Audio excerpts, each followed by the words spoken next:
Blaise Pascal est né à Paris, il est né à Clermont-Ferrand, il est décédé à Paris. On reprend. Blaise Pascal est né à Clermont-Ferrand en 1623 et c'était en 1662, le 19 août 1662, qu'il est décédé à Paris. Il avait tout juste 39 ans. Génie de mathématiques et des sciences, Pascal était aussi un homme passionné par Jésus-Christ. Ses dernières paroles sur son lit de mort furent « Puisse Dieu ne jamais m'abandonner », peut-être en écho aux paroles de Jésus à la croix, mais dans un autre sens, « Puisse Dieu ne jamais m'abandonner ». C'est une nouvelle série que nous commençons ce matin. Le titre, c'est « Sublime Obsession » et nous allons voir un homme tout-puissant. Ce titre « Sublime Obsession » exprime simplement notre conviction concernant Jésus-Christ. Jésus est notre sublime obsession. Cette série doit beaucoup au pasteur écossais David Robertson. Il est auteur de ce livre, alors il est magnifique, on l'a traduit en disant « Sublime Obsession ». On espère que cette adaptation de son travail nous sera utile ici, et peut-être, si Dieu le veut, de manière plus large en France. Nous allons passer plusieurs semaines à décortiquer cette affirmation. En quoi Jésus est-il notre sublime obsession ? En quoi est-il si puissant pour nous, si important ? C'est une conviction que nous partageons avec des millions de personnes autour du monde aujourd'hui et des millions de personnes depuis 2 millénaires. Blaise Pascal, lui, l'a exprimé ainsi, et je le cite, « En Jésus-Christ est tout notre bonheur, notre vertu, notre vie, notre lumière, notre espérance. Et hors de lui, il n'y a que vice, misère, ténèbres, désespoir, et nous ne voyons qu'obscurité et confusion dans la nature de Dieu et dans notre propre nature. » Fin de citation. Je pense que le mot « vertu » à l'époque, c'était plus proche de ce qu'on appellerait, nous, la puissance, la force. Donc toute notre puissance et notre bonheur, selon Pascal, c'est en lui. Et donc nous allons essayer d'y réfléchir. En quoi Jésus est-il tout notre bonheur ? Comment pourrait-il être toute notre force et puissance ? Comment cela pourrait changer votre vie s'il était toute votre puissance ? Et comment Jésus fait-il pour nous libérer de l'obscurité et de la misère, de notre état sans lui, selon la Bible ? Comment peut-on, jour après jour, de plus en plus, vivre avec Jésus comme notre bonheur ? Dans ce texte en Jean 11 que nous avons entendu avec la résurrection de Lazare, on voit l'humanité de Jésus ainsi que sa puissance pour effectuer ce miracle extraordinaire de ressusciter un mort. Et tout simplement, on voit un homme tout-puissant. On va parler donc de son humanité et de sa puissance ce matin. Mais peut-être, avant d'aller plus loin, une question de fond. A-t-il existé cet homme du nom de Jésus de Nazareth ? Il y a des historiens très sérieux qui ne sont pas des défenseurs de la foi chrétienne qui ont creusé cette question pour pouvoir apporter une réponse sérieuse. Je pense notamment ici à des chercheurs à l'université de Heidelberg, donc Gert Thiessen, Annette Mertz, qui ont travaillé sérieusement sur cette question et ils résument tout simplement leurs travaux académiques avec cette phrase « Les références à Jésus dans les textes historiques anciens enlèvent les doutes quant à son historicité. » Fin de citation. En dehors des documents que nous appelons aujourd'hui le Nouveau Testament, même s'ils n'avaient pas ce nom quand ils ont commencé à circuler, il y a plusieurs auteurs du 1er siècle qui parlent de Jésus. Il y a un philosophe assyrien du nom de Mara Bar Sérapion qui fait référence à un homme reçu comme roi, Jésus. Joseph, historien juif, et un juif qui n'a pas cru en Jésus, en tout cas pas de notre connaissance, mentionne, c'est le grand historien juif du 1er siècle, et Tacite, un auteur romain. Tous ces trois, dans leurs écrits, mentionnent Jésus de Nazareth et le fait qu'il y a des gens qui croyaient en lui, qui le suivaient. Il y a des preuves archéologiques très anciennes qui donc remontent au 1er siècle même, qui témoignent de personnes pour qui Jésus avait une grande importance. Des graffitis dans les catacombes à Rome, par exemple. Les preuves de l'existence d'un homme Jésus, et donc du fait que les gens trouvaient qu'il était important, le suivaient, ces preuves-là sont multiples. Mais les preuves les plus importantes sont dans les textes qui forment notre Nouveau Testament. Ces textes font référence à des œuvres, à des actions, des moments historiques et sont en soi des témoignages historiques. Ce n'est pas mon habitude, mais je vais citer ce matin le pape Benoît XVI dans son livre sur Jésus de Nazareth, et je cite: « Car c'est de l'essence même de la foi biblique que d'être composée de faits historiques réels. Elle ne nous raconte pas, cette fois, des histoires symbolisant des vérités suprahistoriques, mais elle est fondée sur l'histoire qui a eu lieu sur cette terre. » Fin de citation. Il y a des sources externes, des sources bien sûr internes. Les évangiles restent nos meilleures sources pour connaître la vie de Jésus.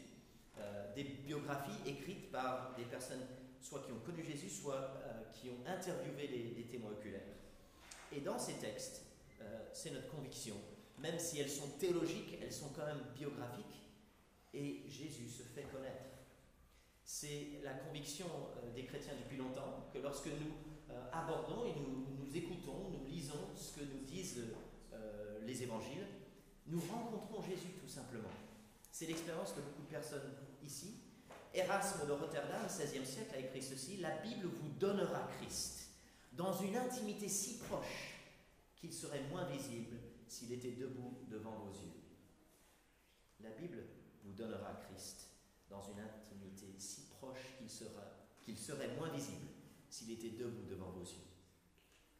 Pour connaître notre sublime obsession, le texte biblique est indispensable. Et les chrétiens affirment que ce texte nous permet de le rencontrer personnellement. Un homme est pourtant tout-puissant.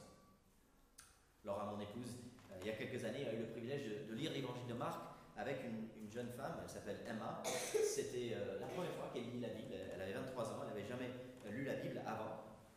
Et elle a découvert Jésus dans l'évangile de Marc et ça l'a bouleversée.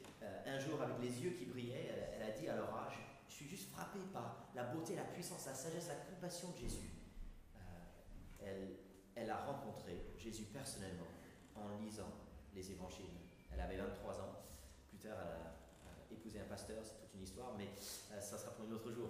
Le texte que nous avons lu dans Jean fait partie d'un de ces moments extraordinaires de la Bible. Je trouve ça magnifique.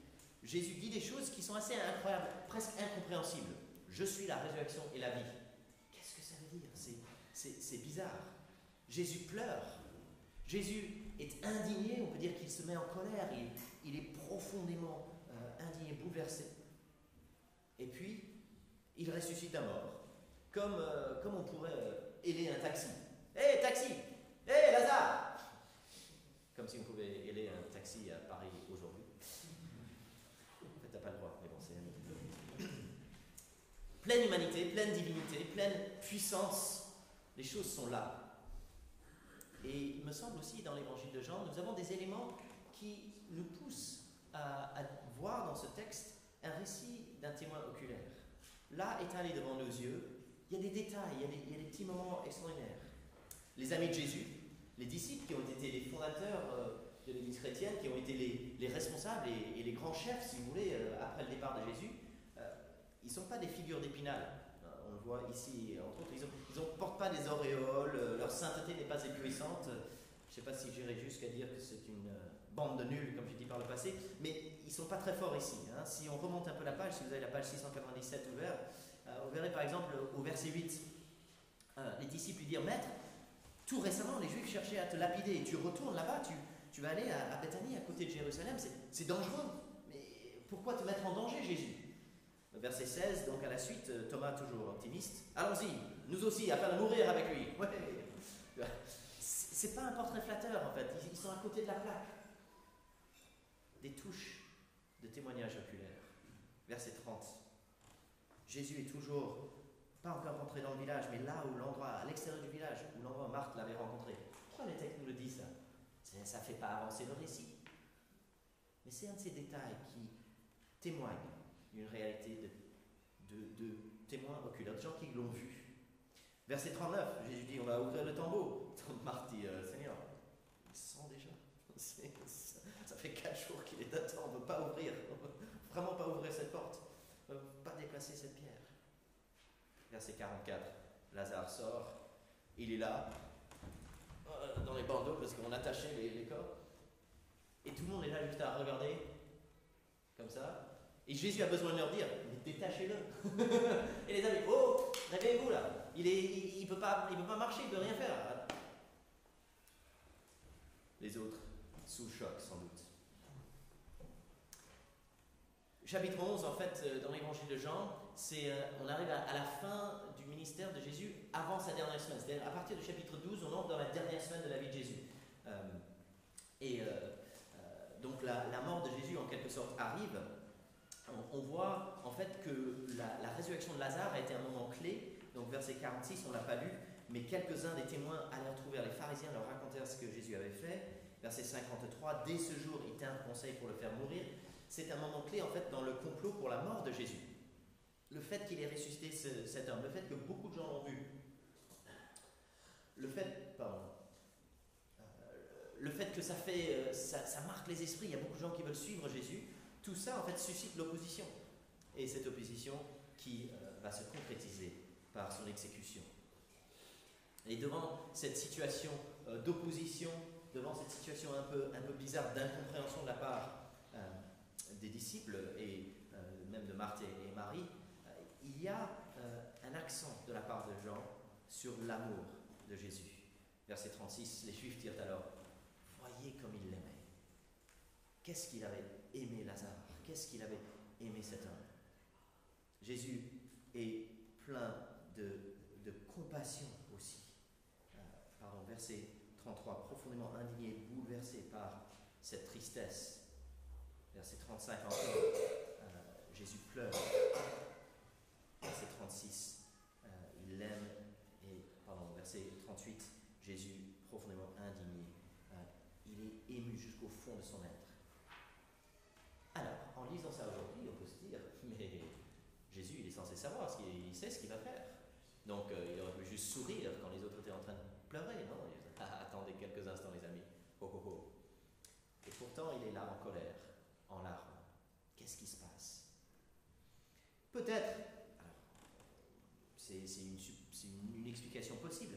Peut-être que dans un sens, Jésus voit dans la douleur de Marthe et de Marie, dans la douleur des autres qui étaient là, parce qu'ils n'étaient pas les seuls à être tristes, des représentants de la souffrance que suscite la mort. À travers la souffrance de ses amis, il perçoit en quelque sorte à quel point la mort est un fléau, à quel point le mal est dans un sens injuste, que ce n'est pas normal que les êtres humains meurent. Il exprime une juste colère face au mal et à la mort. Et dans un sens, cette colère juste et digne sera sa motivation pour qu'il aille jusqu'au bout de sa mission. Et qu'il aille jusqu'au bout de son devoir, d'aller jusqu'à la croix afin de devenir, pour tous ceux qui croient en lui, la résurrection et la vie. On attribue à Joseph Staline cette citation, et apparemment c'est probablement lui qui l'a dit, dans une version en tout cas. Si un homme meurt de faim, c'est une tragédie. Si des millions meurent, ce ne sont que des statistiques. Alors je ne veux pas comparer Jésus à Staline,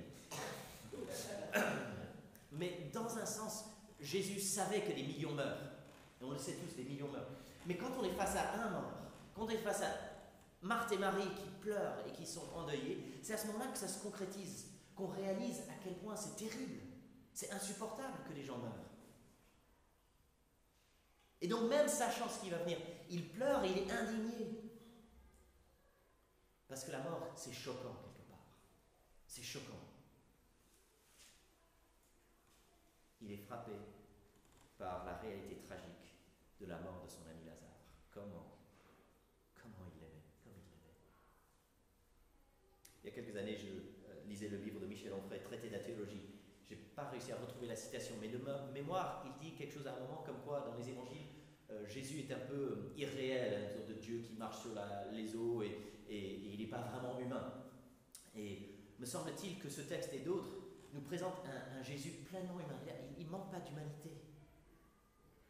Jésus n'est pas trop divin pour être humain. Pleinement humain. Cette tristesse, cette indignation sont bien étalées devant nos yeux. Un homme, pleinement homme, et tout-puissant. Lazare sort, et son appel résonne jusque dans le séjour des morts. Le grand bibliste Donald Carson a dit ceci. C'était important que Jésus dise « Lazare, sort ». S'il avait juste dit « sort », on ne sait pas combien de gens seraient sortis des tombeaux de Béthanie ce jour-là. Sort, qui? Moi? Moi? Et tous les gens qui partent. Un homme tout-puissant. C'est un miracle parmi d'autres qui nous sont rapportés dans les évangiles. Qu'est-ce qu'on peut penser par rapport à ça? Est-ce qu'on peut attribuer des œuvres miraculeuses à quelqu'un en toute honnêteté intellectuelle? Les chrétiens ont toujours affirmé que la foi chrétienne imposait, nous demandait une réflexion sérieuse et rigoureuse. On parle parfois de la foi du charbonnier. J'accepte tout sans vraiment réfléchir. Alors, si c'est ça que ça veut dire, c'est comme ça que j'ai compris. En fait, c'est pas la foi que le Nouveau Testament enseigne. La foi du Nouveau Testament, c'est une foi réfléchie et on évalue les affirmations.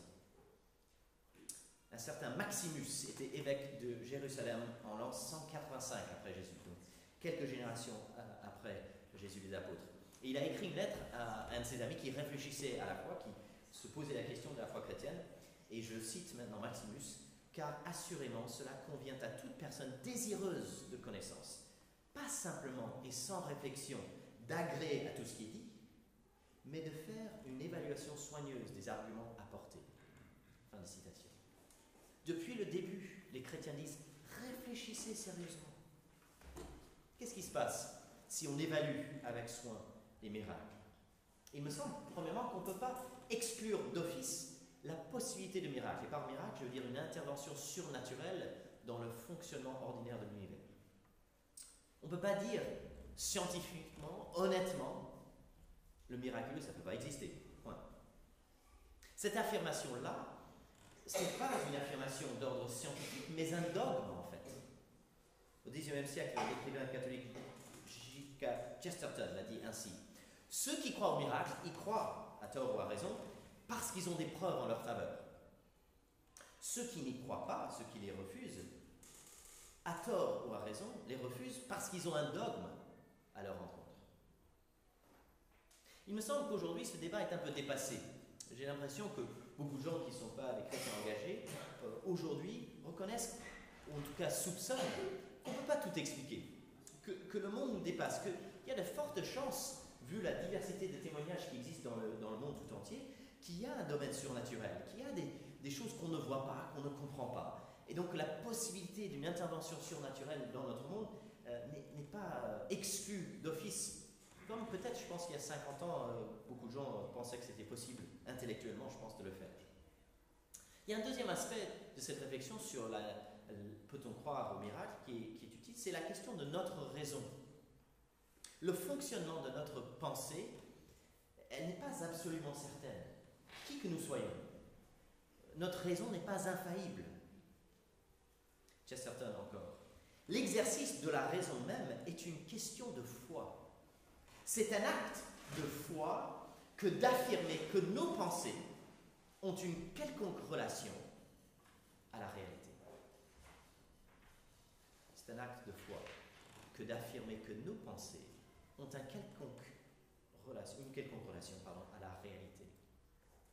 À nous d'évaluer les preuves, à nous de peser des arguments, à nous d'avoir du recul sur notre raison même et nos capacités de réflexion. Aujourd'hui, le Nouveau Testament nous vient comme un livre, une partie de la Bible, mais en fait, c'était au moins 8 auteurs différents qui témoignent chacun de son point de vue, chacun avec son regard. Luc et Paul, par exemple, parlent non seulement de ce qu'ils ont vu et ce qu'ils ont expérimenté eux, mais aussi de leurs échanges avec d'autres témoins oculaires. Mais dans les siècles, dans les années, les décennies, les siècles qui ont suivi la fin du Nouveau Testament, à partir de, par exemple, l'an 95, 96, on a d'autres écrits qui ne sont pas dans le Nouveau Testament, mais qui apportent des témoignages concordants. Clément de Rome a écrit des lettres que nous possédons aujourd'hui, fin 1er siècle, 96. J'ai découvert récemment, donc grâce à M. Robertson, Quadratus, évêque d'Athènes, en l'an 124, voilà. Et il a eu l'occasion de témoigner devant l'empereur romain Adrien. Et il a dit ceci. Les œuvres de notre Sauveur étaient bien présentes, car elles étaient véritables. Des personnes ont été guéries de leur maladie, des personnes ont été ressuscitées d'entre les morts. Elles ont été vues, ces personnes, pas seulement au moment où elles ont été guéries et relevées, mais après les faits, elles étaient constamment présentes. Non seulement ont-elles survécu pendant le temps sur terre de notre Sauveur, mais aussi pendant un temps considérable après son départ. En effet, certains ont même survécu jusqu'à notre époque. Quadratus a pu croiser des personnes qui avaient bénéficié des miracles de Jésus. En l'an 124, on pouvait encore rencontrer des gens qui connaissaient les apôtres, qui connaissaient Jésus. Des gens qui avaient pu même bénéficier des miracles de Jésus. Très âgés, peut-être de 75 ans à ce moment-là, mais c'est possible. Les témoins de l'homme tout-puissant. Dans un programme de télé-réalité qui est passé à la télé au Royaume-Uni il y a quelques années, ils ont fait une expérience, comme ils aiment faire, hein. 2 ados normaux, anglais. Et par normaux, alors c'est le pasteur Robertson qui le dit, c'est-à-dire plutôt mal élevés, sans respect pour les adultes, fêtards, buveurs, voilà. Ils sont partis aux US, passer plusieurs semaines dans la famille d'un pasteur baptiste afro-américain à Atlanta, dans le sud. Et le choc culturel entre ces jeunes plutôt dissolus et cette famille baptiste très carrée a été brutal en fait. Ils ne se comprenaient pas. Mais il y a eu des progrès dans le sens de se comprendre et même de s'apprécier. Et dans la voiture pour aller à l'aéroport, pour le vol retour, on pouvait voir donc, un de ces jeunes et la voix off qui lui a posé une question. Qu'est-ce que tu as pensé de cette famille, de tes hôtes? Il a dit, ces jeunes-là sont pas mal, hein? Ils sont vraiment obsédés par Jésus, n'est-ce pas? Jésus, il me semble pas mal non plus. Où pourrais-je trouver Jésus en Angleterre? Est-il dans les pages jaunes?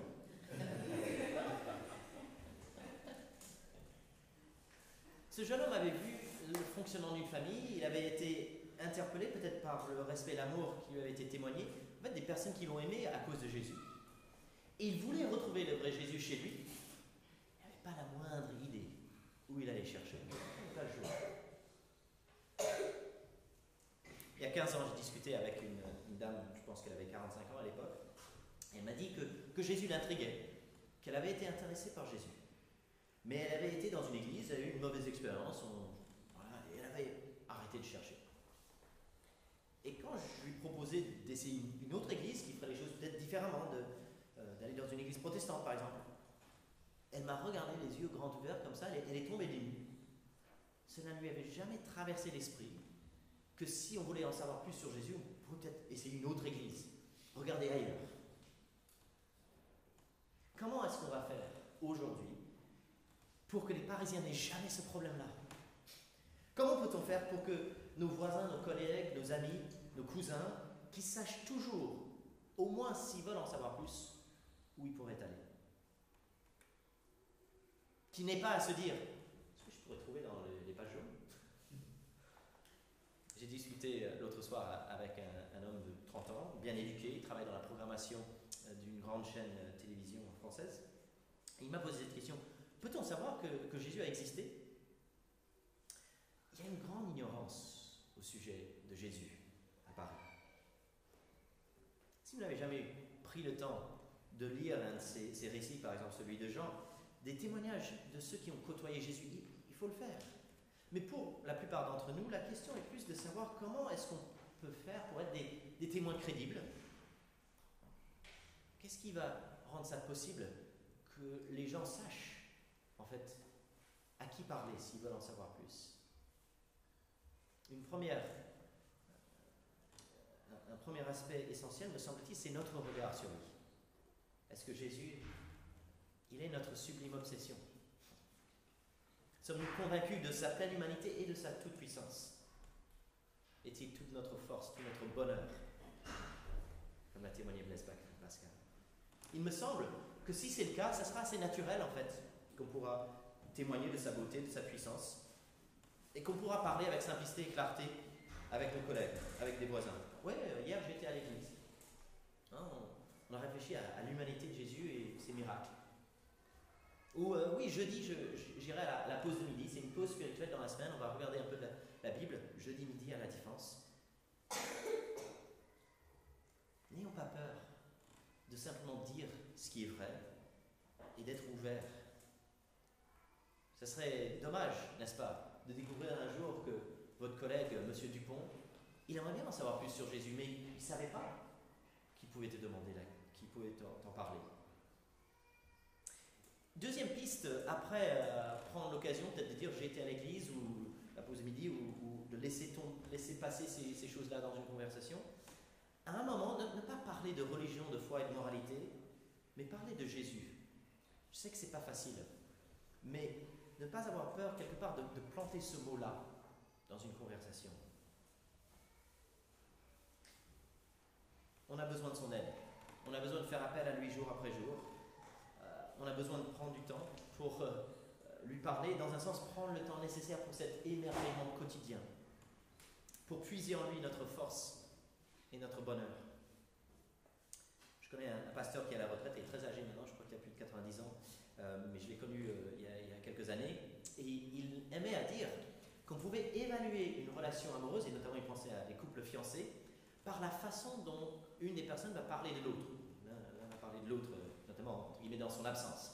C'est-à-dire que vous imaginez la personne qui vous raconte un peu sa fiancée, son fiancé, et qui vous dit « voici ce qu'elle fait pour moi, voici ce qu'elle m'apporte ». Et en fait, quand il dit des bonnes choses sur elle, c'est toujours ce qu'elle fait pour lui. Ça, c'est mauvais signe. Par contre, si la personne simplement parle des qualités en soi, la personne, elle est super avec ceci, elle est merveilleuse comme cela, etc. Si, dans un sens, elle célèbre ce qu'elle est en elle-même, c'est bon signe, parce qu'elle n'est pas juste là en train de l'aimer pour ce qu'elle lui apporte, entre guillemets. Si on célèbre les qualités merveilleuses de la personne en tant que telle, cela révèle un vrai amour. Il y a plus de 4 siècles, un Parisien, né à Clermont-Ferrand, il a témoigné en Jésus-Christ est tout notre bonheur, toute notre vertu, notre vie, notre lumière, notre espérance. L'homme tout-puissant est notre sublime obsession. Prions ensemble. Père Céleste, nous te bénissons pour cette parole et les richesses de ta parole. Nous te bénissons pour le plus court verset de la Bible. Jésus pleura. Nous te bénissons pour cette pleine humanité, celui qui était indigné face à la mort, indigné et bouleversé face à la souffrance et la tristesse. Père Céleste, nous te prions que tu nous donnes de nous réjouir en Jésus, d'avoir Jésus comme notre bonheur et notre puissance, notre vie et notre lumière, notre espérance. Et que cela nous transforme en de témoins joyeux, simples et courageux. Seigneur, nous te prions ces choses pour le bien de notre ville, pour le bien des Parisiens, des Français. Nous te prions que de plus en plus puissent découvrir ce Jésus que Pascal a connu, que Erasme a connu, que Quadratus a connu. Seigneur, nous te le prions pour la gloire du nom de Jésus.